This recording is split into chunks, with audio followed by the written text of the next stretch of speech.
मनीषा का प्रेमी ही निकला कातिल और इस खुलासे ने पूरे मामले की दिशा ही बदल दी। यह कहानी जितनी सीधी शुरुआत में लग रही थी, उतनी ही पेचीदा और भयावह सच सामने लेकर आई। शुरुआत में जब यह घटना हुई तो किसी ने कल्पना भी नहीं की थी कि यह इतना बड़ा मोड़ लेगी। गांव के लोग, परिवारजन और यहां तक कि स्थानीय पुलिस को भी लगा कि यह एक सामान्य गुमशुदगी का मामला है। लेकिन जैसे जैसे वक्त बीता, जैसे जैसे जांच गहराई तक पहुंची, परत दर परत सच सामने आने लगा और हर कोई दंग रह गया। मनीषा एक साधारण सी लेकिन महत्वाकांक्षी लड़की थी जो प्ले स्कूल में बच्चों को पढ़ाती थी। दिन भर मेहनत कर बच्चों को सिखाती और शाम को खुद पढ़ाई में जुट जाती। उसका सपना बिल्कुल साफ था कि वह अपने गांव की पहली लड़की बने जो नर्सिंग ऑफिसर बने और अपने परिवार का सहारा बने। लेकिन 11 अगस्त का दिन उसकी जिंदगी का सबसे खौफनाक दिन बन गया। उस दिन वह अपने गांव से निकलकर सिंघानी स्थित आइडियल नर्सिंग कॉलेज गई थी, जहां उसे बीएसएससी नर्सिंग का फॉर्म भरना था। सुबह परिवार को पूरा भरोसा था कि बेटी शाम तक लौट आएगी, लेकिन शाम ढलते ढलते हालात ऐसे मोड़ पर पहुंचे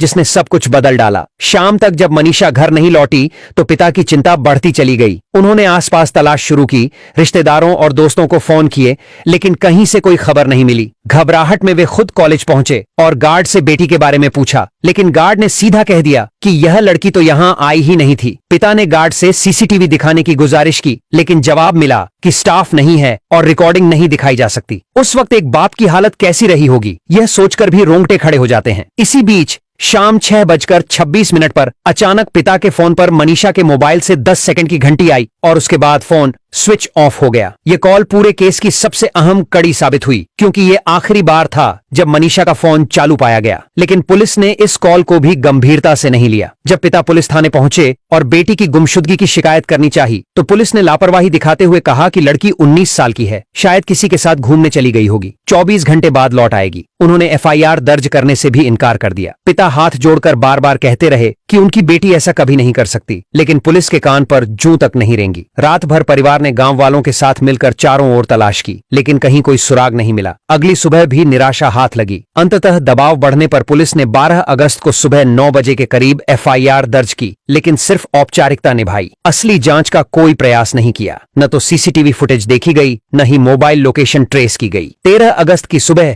जब गांव में लोग तलाश कर रहे थे, तभी अचानक पुलिस की ओर से सूचना मिली कि सिंघानी के पास एक खेत में एक युवती का शव मिला है। परिवार जब वहां पहुंचा तो जो दृश्य सामने था उसने सबको हिलाकर रख दिया। कपड़ों और गहनों से पहचान हुई कि वह मनीषा ही थी। उसके शरीर की हालत देख लोगों के रोंगटे खड़े हो गए। हर कोई यही कह रहा था कि लड़की के साथ बहुत बुरा हुआ है। गांव में मातम छा गया, परिवार पर दुखों का पहाड़ टूट पड़ा। हर जगह सवाल उठने लगे कि अगर पुलिस ने पहले दिन से गंभीरता दिखाई होती तो शायद मनीषा आज जिंदा होती।